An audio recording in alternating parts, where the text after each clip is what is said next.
Hello, everybody, and welcome back. Thank you for joining me. Today, we're going to go up to the northeast again, to Weardale, the Killhope area up there. And up in the northeast of England, there are a number of small forests along the route between all of the sighting accounts that I'm about to tell you. You can walk between them quite easily, and it's a quick 5-minute drive if you use the roads there.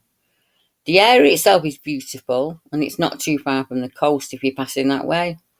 Weardale, as its name suggests, is a dale or a valley to the east side of the Pennines in County Durham, known to the locals as Killhope, after the mine that used to be in use there.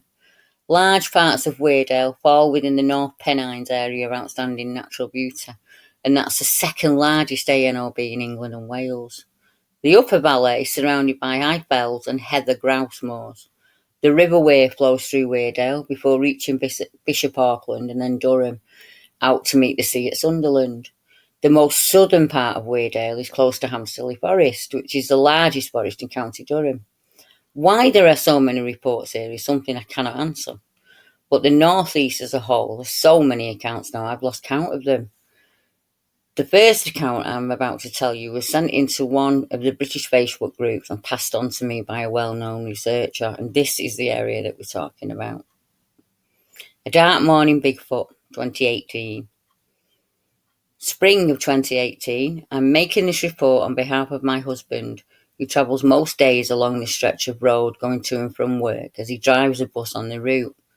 He's used to being in the area in all weathers and has on occasion seen a large black cat run out in front of him as he was driving, which, to be fair, is not that unusual up here now. Even the deer can run out into the road without any notice, so you have to keep your eyes on the side of the road when you're driving. The area is heavily wooded and it has ample wildlife and habitat to enable anything to hide out if it wanted to. It always enables them invisibility until they are right there in front of you in the road. This particular morning, it was around 8:40, so it was dark, your typical northern winter morning, Feb, March time. He was driving along the road as normal, keeping an eye out for deer or any other animal that would dash out in front of the car. We live quite close to this area, and we both heard strange noises ourselves at night from something we cannot identify, to be honest. As my husband was making his way down the road, he was astonished to see what he would later describe to me when he got home as a Bigfoot-type creature. He said he passed it driving quite quickly, so he couldn't give me any real in-depth details about facial features or anything like that. When I pushed him for a description, he just said, "It was a large, hairy, Bigfoot-type creature on the edge of the forest, and I saw it as it was picked out by the lights from the car." Didn't really know what to say, so we both just left it at that, and I looked for somewhere I could report this to. Less than a month later, my husband has had another sighting on the way to Killhope this morning. He was driving the same route he drove last time, and as he got closer to Killhope, quite close to the same place as the last time he saw the creature, this time the Bigfoot was further out from the trees and more towards the road, standing on a dirt track more in the open. Today was a bright sunny day, even though we still had snow on the ground, perfect spring weather. So my husband said it was stood out much closer than before, and he got a much better look at it. He was just startled to see it there again, not really doing anything to hide itself. It was just standing out in the open like that. Anyone passing also would see it surely.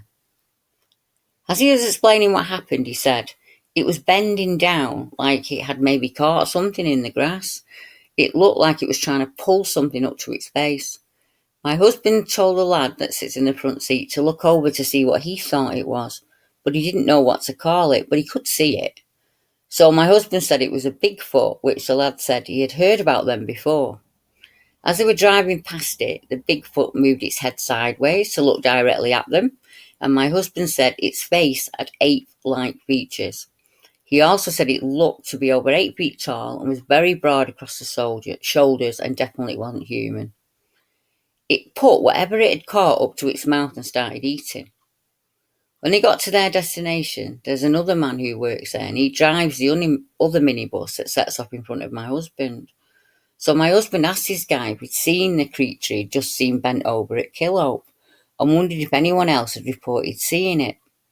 The man said he'd seen something like it, although he didn't know what it was, and he'd never seen anything like it before.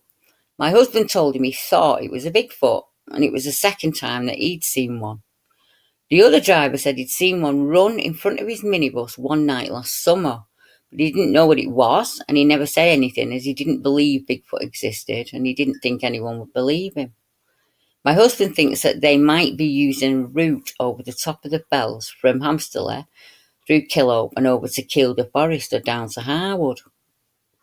Now, as you can see from this screen grab, there are a number of sighting reports that run in a line and go off to the east and off to the west and obviously down south as well. So it's an area of lots and lots of sightings. Now, in 2014, a research team went in and it's the gentleman, he does have a YouTube channel, and I'll add the link into his video at the bottom, but he says, myself and a small team decided to visit the old mining land at Weardale on a research outing and a wild camp, as there are a number of Bigfoot accounts around the area. We arrived at Killhope about 4 p.m. I was interested to return here, as the last time I was out here, we heard a woman screaming loudly in the woods. We parked the car and went into the tree line, and we were about halfway in, and we came to a trail that had been blocked by falling trees.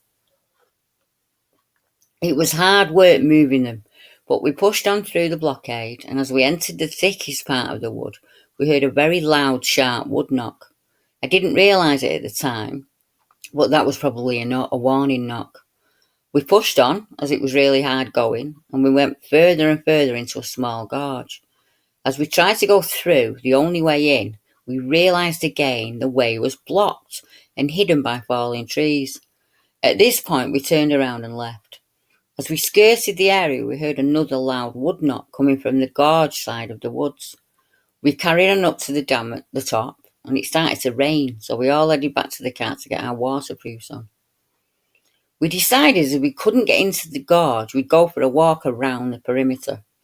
But as we got to the top of the hill, we heard the unmistakable sound of a few branches snapping and breaking. At the time, we just shrugged it off and put it down to animals and carried on walking around. It took us ages and nothing more happened. So we changed course and decided to go through the dense trees and try and get into the gorge that way. It was very creepy and everything looked exactly the same. It would be really easy to get turned around in there, but luckily I had my GPS on. Otherwise, I would have gotten us lost. We came out onto a path, walking back the way we tried earlier. I don't know why, but I shined my torch behind us quickly in a swooping motion, and I saw a dark figure shoot past. It moved very fast across the path. Again, we just put it down to animals. It was getting late, so we went back for the tent, and as we were getting hungry, so we wanted to get set up, and I was going to get the barbecue out and set up the tent and all the gear. It was at this point we heard a noise similar to the noise we heard before. So this time my mate shone his torch at the trees, and there, in the light, just standing there, was a dark figure that was about 7 feet tall. It was half hiding behind the trees. He turned the light off for a second and then turned it back on. It had crouched down low behind the fence this time. He quickly turned the light up again and then on, and it had gone. There was nothing to see and no noise of it moving away. The figure was all black in colour and massive in size. The lads with me were spooked and so was I. They wouldn't go back into the woods, and I agreed with them. We sat down around the fire and all was quiet for a while, but then it started getting really creepy. The atmosphere changed completely and we heard a strange chinking noise, and we realised something was tossing stones at us. One or two every now and again. We could hear them landing in camp. Then we heard footsteps coming towards us, but they stopped when I shone the light in their direction. Nothing was there. This went on and off for a few hours over and over. So we finally decided we would have to get up and go and investigate what was throwing the stones at the camp. We looked with the torches. We looked in the tree line and the bushes. We couldn't find or see anything. The noises and activity didn't stop when we got up to look around. We could still hear the footsteps, and more pebbles and small stones were being thrown. At one point, a stone hit me in the face, A few just missed my base a couple of times, but I couldn't see what was throwing them at me. We were spooked by all this. It felt like we were being pushed back to the area we'd parked and out of the forest by something we couldn't see. So without thinking about it, we went back to the car. At which point the footsteps started again, coming right up to us. We couldn't see what was making them. And then something started to shake the car violently. The back end of the car was being shaken up and down, as if something we couldn't see had hold of it, and it was hefting it up and down and pushing it from side to side. We couldn't do anything other than just look at each other. Then we look around trying to work out what was happening. It was utter confusion, but nothing was there that we could see. When the shaking stopped, we'd all had enough, and we jumped in the car and got the hell out of there. I will go back to the area at some point in the daytime, but not at night.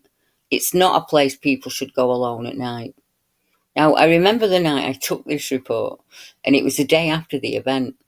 Back then, I didn't really understand that sometimes we really push the boundaries when we're out in the field. Now I realise there were a fair number of warnings before the group were moved off. They pushed into an area clearly blocked off and hard to get into, attempting numerous times from different directions, regardless of all the warnings. 5 years on, and the researchers only just made it back after a number of failed attempts. Each time he was met with a feeling of complete dread before he got hundreds of yards into the tree line, and that was in the daytime. I know now he has much more relaxed approach and listens to his gut.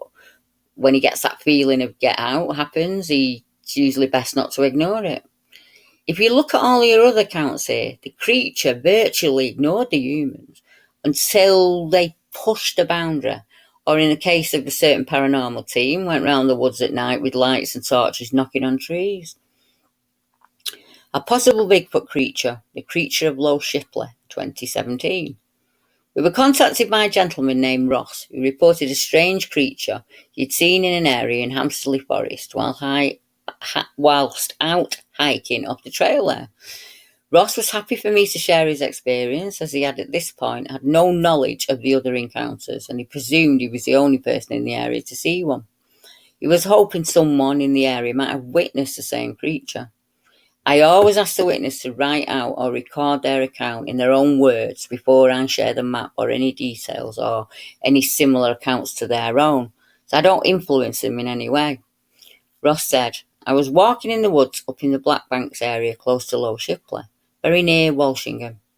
I was out hiking and was just walking along as I usually do, and I saw something I could not really begin to describe.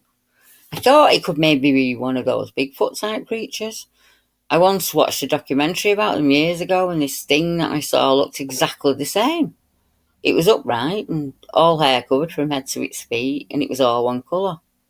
I am positive there's one lurking in the woods around Hampstead Forest, and I know people will not believe me, but what I saw looked like the Bigfoot that you would see on TV. The Hampstead Hairy Wildman, 2008. Many years ago now, myself and two of my mates were camping at Hampstead Forest, which is situated in the northeast of England.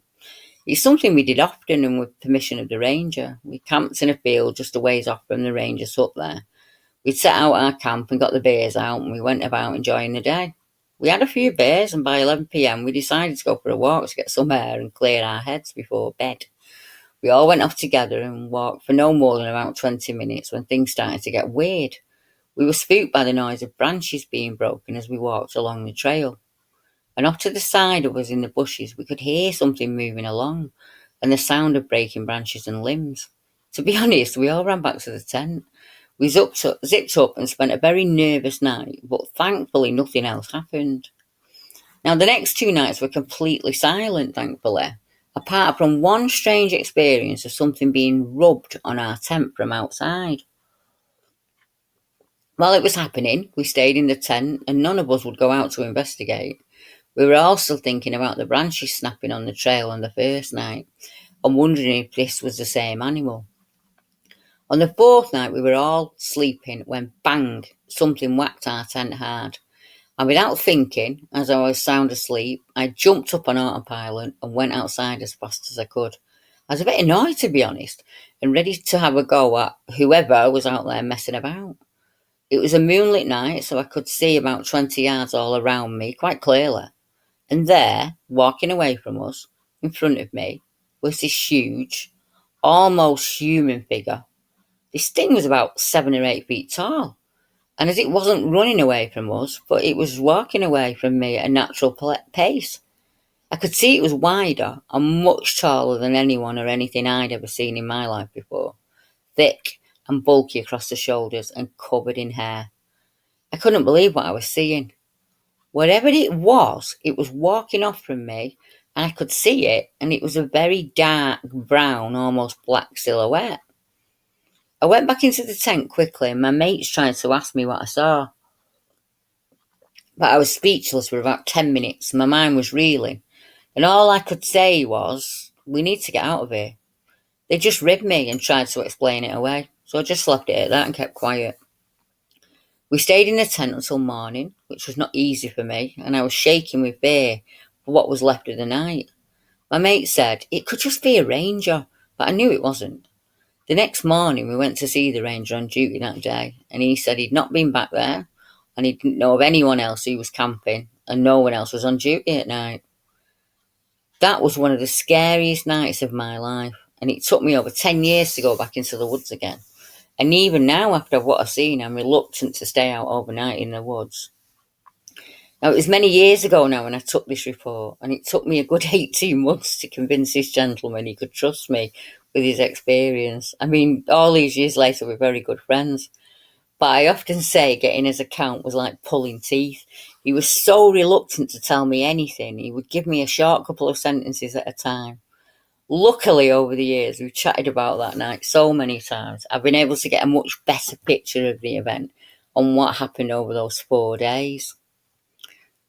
Now, in 2011, I received this sighting from a lady named Kate C, and she's a founding member of a paranormal group in the north of England. And it was on chatting with her about what I do that she suddenly looked at me and said, that might explain a few things. Then she proceeded to tell me this next encounter. In September 2011, the group were planning a 4-night stay in the Weardale forest, commonly known as Killhope Woods, due to the nearby Killhope mine. These areas are both classed as haunted, and many local tales tell of a screaming woman and tall dark figures that haunt the woodlands there. So they set off with tech and equipment on a paranormal ghost hunt, which would last for a couple of nights. The usual setup was one person left at base camp and the other would stay together in a group. On the first night, the group heard one single loud knock off to the west of them. So hoping for ghostly interaction, they asked the usual questions but received no more knocks or any unusual activity for the rest of the night. So they settled into bed. For about an hour, they heard a blood-freezing scream coming from deep in the woods. They all got up and had a look around, but they didn't see anything unusual.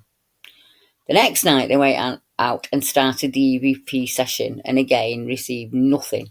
So they decided to investigate the area where the knock had come from on the first night of the investigation.